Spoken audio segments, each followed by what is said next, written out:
Hello, class.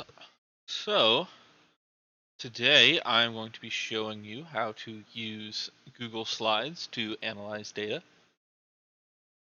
Over here on the left, we have our identifying parts of the scientific method, and on the right, I just have a standard Excel sheet. We're going to be looking at analyzing this data and using Excel to make graphs. So, if we go first, we're going to just label the top here. We're going to copy down the data real quick. So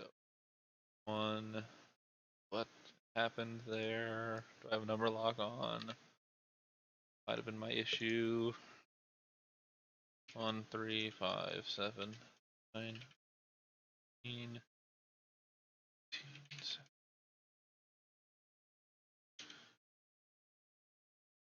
I'm just going to copy down this data here. Switch to the sheet. I have all this down. So here we have all of our data. First off, we are going to be making a graph. We're going to just highlight data, insert, chart, and make this full screen.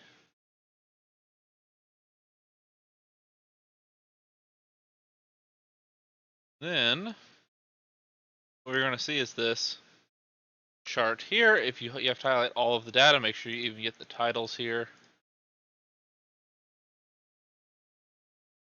So once we have this chart, we can double click on it, and we're going to get this customized and set up on the left side of the page.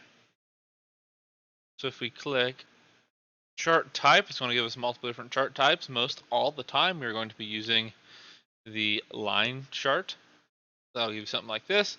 But you can also click on things like columns.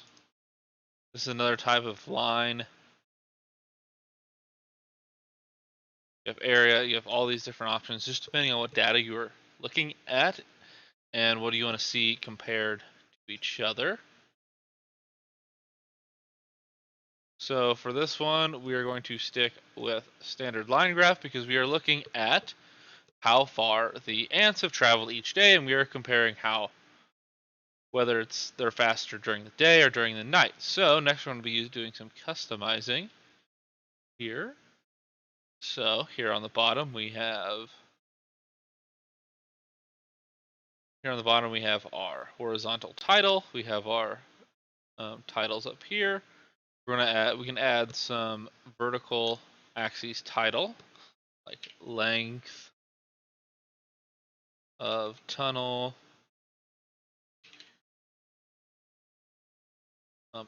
centimeters. Always have to add our units.